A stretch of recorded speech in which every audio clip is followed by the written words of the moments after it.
itu. Sekarang masalah hitung-hitungan ekonomi. Wa atidzal qurba haqqahu wal miskina wabnas sabil.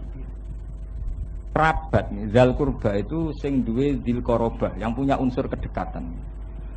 Unsur kedekatan itu ngendikane Nabi itu ada 3 kelompok yang ada unsur kedekatan. Itu ada di hadis sahih. Ada orang yang sampai punya 3 unsur kedekatan. Misalnya secara genetik itu kerabat, misalnya saudara atau keponakan. Sudah secara genetik kerabat, ditambah dia juga kerabat atas nama agama. Agamanya juga sama, Islam. Sudah gitu ditambah faktor geografis. Memang secara fisik, secara geografis dia juga dekat. Misalnya sampai urip tetangganan adik atau kakak. Agamanya sama, unsur genetiknya juga sama. Dia secara fisik juga tetangga kita. Itu namanya punya 3 hak. Salah satu hukukin ngendikanin. Itu prioritas. Karena dia berhak mendapat segalanya. Karena dekat. Punya unsur 3. Ada yang hanya punya unsur 2. Misalnya dia dekat karena fisik tetangga kita. Tapi tidak ada hubungan darah. Tapi ada hubungan satu Islam, satu agama. Terus nomor 3, orang kafir. Orang kafir yang tetangga kita. Itu dia hanya punya hak satu. Hak satu kebaikan. Karena dia tetangga kita, maka berhak mendapat kebaikan. Terus ngendikane Nabi, ketika kerabat ini dirawat oleh yang wajib dan tidak ada tafsir, maka menjadi berkah. Kula bolak-balik matur nggih ngaji teng budi-budi teng Jogja teng budi-budi. Allah itu Rahman ya. Kita pakai teori ilmu tasawuf, pakai teori modern sama. Allah itu Rahman, tidak mungkin lah. Ada orang kok sampai miskin taruhannya tidak makan tuh harusnya tidak mungkin. Nah, kenapa banyak di kampung-kampung di mana-mana di mana orang tua renta nganti ra duwe duit blas, nganti ra duwe beras blas. Nanti apa mangan kange? Itu menurut teori agama itu harusnya tidak mungkin. Karena manusia itu ditakdir mesti punya kerabat, punya keluarga. Andai kan tiap keluarga itu melakukan kewajiban minimal, yaitu kebutuhan makan misalnya, kewajiban apa? Minimal. Tentu harusnya tidak ada orang yang miskin sampai taruhannya tidak mah. Wong nek wis tuwek mangane sepiro? Mbok kei beras 10 kilo mbek dhuwit 1.000 sakulan wis cukup. Karena orang wis tuwek mangane ora entek akeh. Ora kok mangane manol sing 2 piring napa? Entek. Kudune ora ana wong tuwa sing taruhane sampai ndak makan. Kalau ada kejadian begitu berarti faktornya tidak mengindahkan syariat. Itu orang-orang yang kaya di situ yang mestinya berkewajiban atas nama kerabat. Atas nama kerabat nggih. Ini catat ya. Atas nama kerabat. Itu yang wajib ngurus. Nah, tapi zaman akhir itu orang kan pakai teori modern. Makanya kula nu rapati setuju teori negara gitu. Bahwa yang kaya itu merumat yang miskin. Sebetulnya harus ditambahi yang kaya dan ada unsur kerabat. Lo bolak-balik debat gitu. Misalnya ngeten. Saya kaya, punya uang 1 miliar misalnya. Punya orang tua, punya keponakan. Tentu kewajiban agama saya hanya wajib saya sama orang tua sama keponakan saya. Bahwa di situ ada tetangga yang miskin nggak makan. Saya kalau tahu itu wajib menyumbang dia. Tapi sebetulnya dari awal kewajibannya orang itu saat tidak makan adalah sama anaknya atau sama saudara kandungnya. Artinya yang paling disalahkan secara syariat saat orang tidak makan tentu anaknya kandung atau saudaranya kandung. Seperti aturan dalam ahakul aulia bitaswid. Dengan aturan begitu harusnya tidak ada orang sampai tidak makan karena kewajiban aini, kewajiban fardu ain itu sudah ditanggung oleh keluarga yang ada unsur kerabat. Makanya Quran berkali-kali yas'alunaka madza yunfikun qul ma anfaqtum min khairin falil walidaini wal aqrabin. Kerabat itu diulang-ulang. Karena kalau kewajiban kerabat ini hilang, maka yang ada hanya kedengkian sosial. Kedengkian sosial artinya ngeten, misalnya sampean ditakdir tanggane SBY atau tanggane Gus Dur atau tanggane Yusuf Kala. Sawane angger wong ramangane saleh SBY, saleh Yusuf Kala. Karena ngono wong Jakarta rak mari dosane SBY Yusuf Kala. Wong ramangan paling akeh teng Jakarta, mboten teng Bojonegoro, teng pundi? Lah Temangsang ngisor tol. Ngisor tol sering digusur mek Satpol PP. Padahal dhuwure tol sing liwat Pak SBY Yusuf Kala. Presiden betina apa? Liwat tol. Ini sore tol banyak orang yang tidak mau. Dan itu ya tetangganya, wong betina tetangganya istana. Tapi secara syariat tidak bisa. Yang paling salah adalah keluarganya. Karena secara syariat ada aturan main. Ya.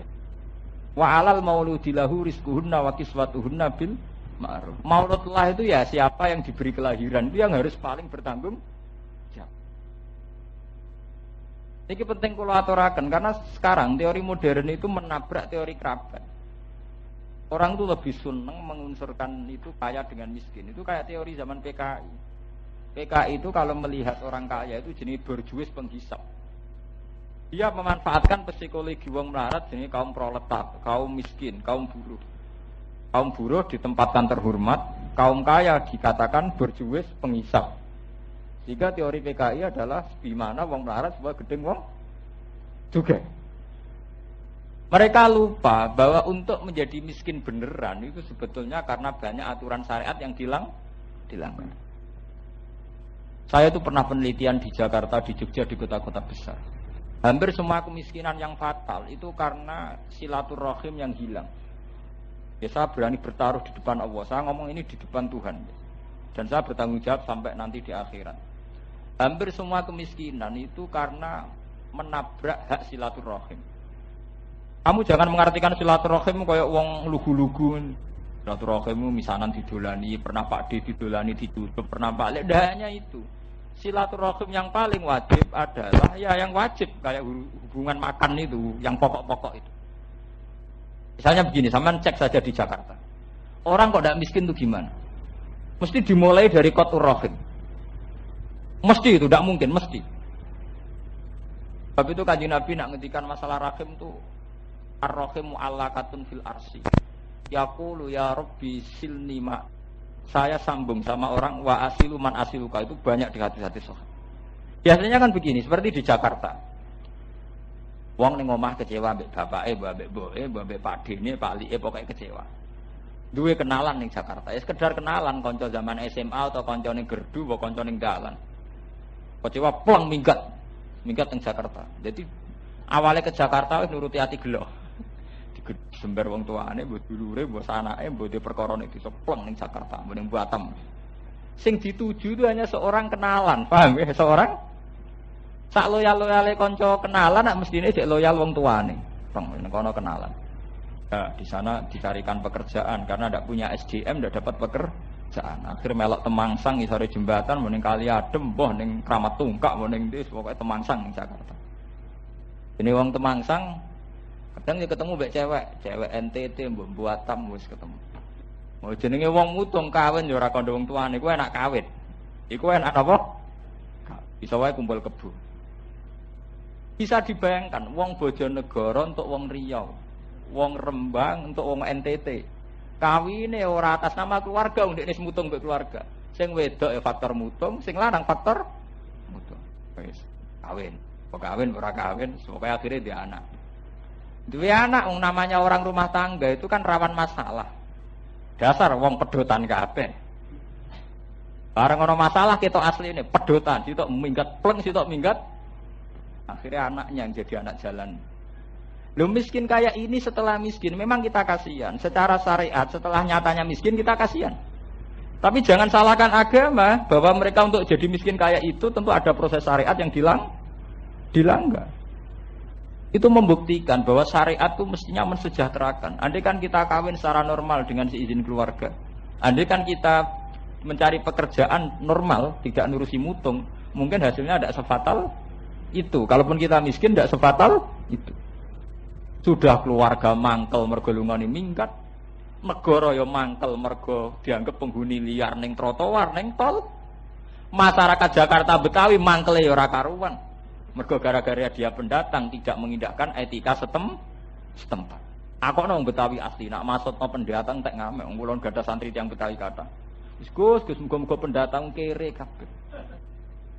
Saya itu banyak kenal orang Jogja, orang Jakarta asli. Rata-rata dengan pendatang enggak seneng karena ciri utama pendatang itu enggak mengindahkan etika yang sudah berjalan di masyarakat situ. Paham ya? Karena dia mentang-mentang pendatang. Anak-anak yang pacaran di Jogja, di Jakarta atas nama mahasiswa dan mahasiswi itu orang-orang yang kalau di kampungnya tidak berani pacaran. Karena di kampung ada etika lanang wedok gonjekan teman-teman rapan, maghrib metu rapan. Tapi karena dia di daerah orang, enak aja maghrib pacaran. Kadang padahal mahasiswa Universitas Islam, kadang kok sarjana Islam. Itu artinya apa? Masyarakat setempat situ sebenarnya punya etika maghrib oleh pacaran misalnya. Tapi karena dia pendatang, enak saja melang. Cara Jawa nih mergo ora disawang tong. Berarti berapa pelanggaran yang dilakukan pendatang? Sudah lungane minggat, engkok neng daerah tertuju juga moralnya seenaknya. Bagi negara juga problem karena dia hidup di tempat-tempat umum. Coba gara-gara orang-orang begini itu negara rugi miliaran.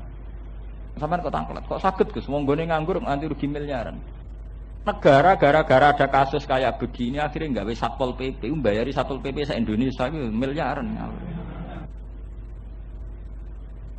Gara-gara ana kasus ini kan negara yang mengeluarkan ongkos Satpol apa? Bareng ngono kecekel dikembalikan ke daerah asal. Kowe ku entek miliaran nyangoni meneh. Lah kok wong bingung toh balik meneh, lah repot toh.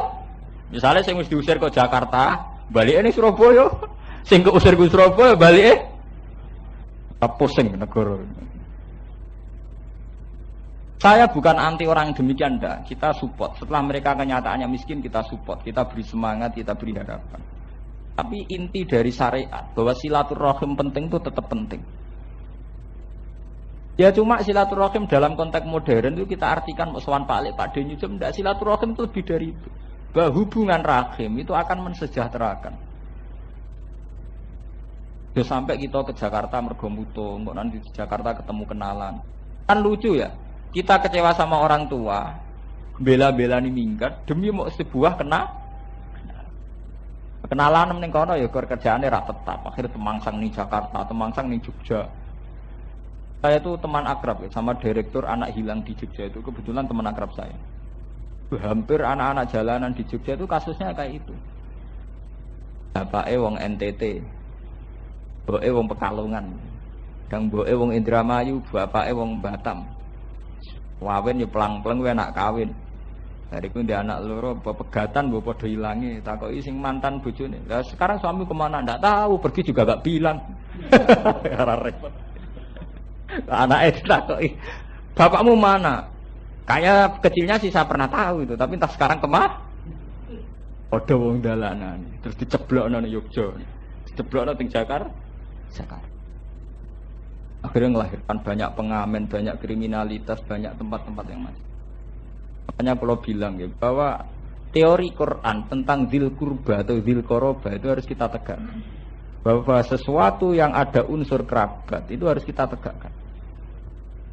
Nah, caranya gimana? Itu tadi kita memperkuat standar minimal berkeluarga. Minimal kawin itu diketahui.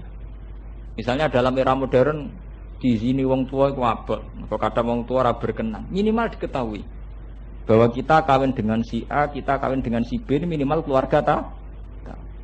Dari tahu ini kan kita lumayan, artinya bisa diakses. Kalau saat ini sakit apa? Diakses. Tapi kalau sudah tidak tahu ini repot. Nah, bangsa Indonesia itu diributkan oleh orang-orang ini, orang-orang yang nggak jelas ini. Kemudian menjadi beban negara, beban masyarakat. Ya kayak gembel-gembel di Jakarta, di Surabaya ini. Masyarakat setempat gerutu. Lah udah gerutu seperti ini. Misalnya dekat Masjid Istiqlal, dekat Masjid Kemayoran Surabaya. Masyarakat setempat waya maghrib do macak santri kepengen sholat. Ngomong pendatang enak aja nyabu di pinggir jalan. Dia tidak merasa perlu kena etika, kan gak sungkan tuh ngerasa kenal. Sudah menjadi beban negara, yang menjadi problem masyarakat setempat. Coba kalau sampean nggak percaya, lihat TV Sidul ini. Orang Betawi itu kayak gitu religiusnya. Wong ra salat enak mlebu wong salam. Assalamualaikum. Saking religiusnya masyarakat Budi Betawi. Mereka punya acara dibaan, acara nyekar di kuburan. Sekarang bandingkan dengan pendatang Jakarta. Masyarakat Betawi asli ya kayak yang digambarkan Sidul itu. Gara-gara pendatang Jakarta kuacoba. Coba kemarin kayak Rembug Betawi. Rembug Betawi itu masyarakat Betawi yang masih asli, punya organisasi. Termasuk proyeknya apa? Ngusir Inul, ngusir penyanyi-penyanyi yang dianggap mengkotori Jakarta. Itu bukti bahwa pola pikir orang Betawi itu religius, Pak. Bayangkan kalau sama Inul begitu kayak apa dengan PSK yang berkeliaran di Jakarta. Artinya orang yang melanggar aturan syariat itu ya melanggar, menjadi beban negara, menjadi beban masyarakat. Sudah gitu mau pulang kampung tidak mungkin karena berangkatnya minggat. Lah iku balik teng silaturahim. Berangkatnya nuruti minggat, nuruti emosi. Utang palik era oleh, wis ora palik-palikan. Apa palike wis ora ponak-ponak. Nah.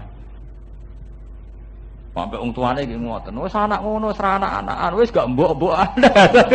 Mesti semua itu kasusnya karena qatur rahim. Saya itu peneliti, saya itu meneliti itu bertahun-tahun. Fenomenanya mesti begitu. Fenomenanya mesti dimulai dari qatur rahim. Sebab itu Rasulullah itu begitu memuji yang namanya silaturahim. Cuma silaturahim di zaman akhir mau diartekno dolan grudak-gruduk niku mboten seneng. Kula nganti kiamat ora seneng. Niku ngel-ngelo wong jenenge ora silaturahim bulat niku jenenge. Wong nganggur-nganggur niku njen senengane do. Nganggur ketemu wong ndak begitu maksudnya itu. Terus ini kalau tekanakan bahwa semua kriminalitas atau semua problem-problem sosial itu dimulai dari qatur. Sehingga ada hadis sahih, innar rahim mu'allaqatun fil arsy. Aqulu ya rabbi silman yasiluni waqta man qata'an. Ya Allah, rahim, unsur rahim itu ada di aras. Selalu berdoa, ya Allah, siapa yang menyambung saya jenengan sambung, yang memutus saya jenengan putus.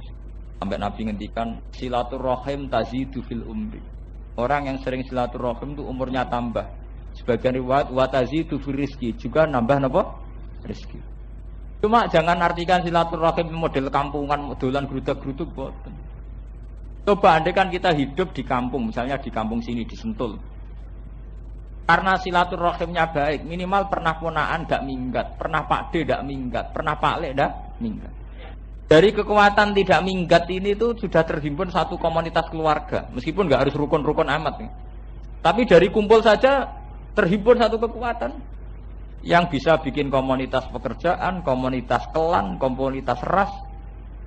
Tapi kalau terjerai-berai, pernah ponaan minggat ning Batam, boh. Barang mulai setahun pisan mulai lagi saya imam ganti. Buka Pak D Jakarta, lah wingi ning dia setahun. Pertama teng Jakarta, badan niku teng Batam, niki badhe dijak teng Malaysia. Waduh, Pak D ne ora ora alamate. Tapi melok sapa? Kenalan wong kabare wong NTT, wong NTB, wah ketemune ning pub. Bareng ngono nggawa cah wedok. Bocah wis ora roh sopan santun. Bocah ndi ora jel. Terus berarti periode ponaan isih konangan jenenge sapa? Mergo pancen tanggam, ponaan tepakan tanggam. Periode anake ponaan wis gak er. Kok roh piye untuk wong NTT? NTB. Bareng dikawin, ora dikawin silang. Engko mau teko cerita mbek Pak D ne, aku duwe anak loro Pak D. Mbah anakmu lha ponaan sing loro iki wong raine piye? Ora. Kayak apa kesulitan sebuah keluarga kalau sudah ngadepi fenomena yang centang perenang kayak ini sudah kacau balau itu. Yang ngono SBC kon mikir. Bener SBC apa ngantor liwat tol ber padahal ngisore tol wong kelaparan. Diurusi ya pusing kenapa?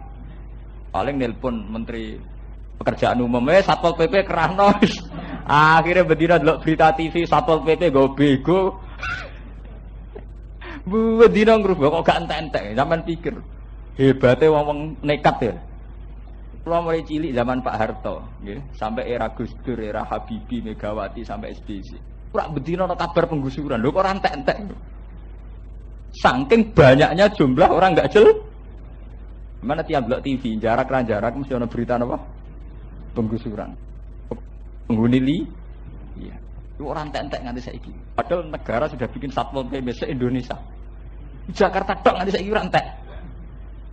Lah misalnya Satpol PP diarahno ning Kramat Raya ning, mbok jebulin Jakarta Selatan ngono meneh. Jakarta Selatan digusur Ciledug ngono meneh. Terus entekno bego. Nah terus antiknya Quran ayat ini ditutup wala tubadzir tabdzira. Bahwa Anda dalam menyantuni keluarga itu jangan melakukan tabdzir. Jadi kalau nate maca teng hadis sahih, harusnya dalam keluarga itu sederhana karena ngendikane Nabi ta'amul wahid yakfi isnain wa ta'amusnaini yakfi arba'atan. Jatah rezekinya orang satu itu normalnya nyukupi orang dua. Jatah rezekinya orang dua normalnya nyukupi orang empat. Saya itu bisa merasakan sekali. Zaman kula mondok melarat, zaman kula merantau ning Yogyakarta mrampat. Niku merasakan sekali. Misalnya saya karena keceluk Gus, keceluk dianggap iso ngaji, sering untuk salam templek misalnya. Santri karena orang terkenal ngalim, tentu rantuk salam templek. Misalnya begitu. Tapi gara-gara satu orang sing untuk salam templek saja, itu iso nguripi santri di sekeliling. Begitu juga pabrik, karena dia sarjana, dia kaya, tentu punya pabrik. Karena punya pabrik bisa mempekerjakan orang 10 sampai 20. Yang bisa kerja ini kemudian kembali ke keluarganya, karena dia bisa kerja, menghidupi yang tidak kerja. Itu teorinya Nabi. Ta'amul wahid yakfi isnain. Wa ta'amusnaini yakfi arba'atan. Artinya sebetulnya begitu mudah untuk merecovery ya, untuk menjembatani sebuah keluarga yang besar itu sebetulnya begitu mudah. Karena jatah rezekinya orang satu bisa dipakai orang dua, orang dua bisa 4 dan seterusnya. Tapi kemudian menjadi tidak mudah saat orang melakukan tabdzir. Misalnya kados kula, misalnya gaji kula 2 juta misalnya, atau 1 juta. Kalau saya tidak tabdzir, misalnya HP ya merek seadanya, TV ya merek seadanya, pokoknya asal TV. Ya akhirnya kan bisa ngerumat mungkin santri atau keluarga. Coba kalau saya tabdzir misalnya, bayaran 2 juta wae TV ini merek terkini, HP ini ya merek terkini, antena TV ini ya merek terkini. Ya serang ngarah iso ngrumat keluarga ini, mesti kurang emin. Jadi menjadi sirinya, menjadi hikmah bahwa kekurangan itu dimulai dari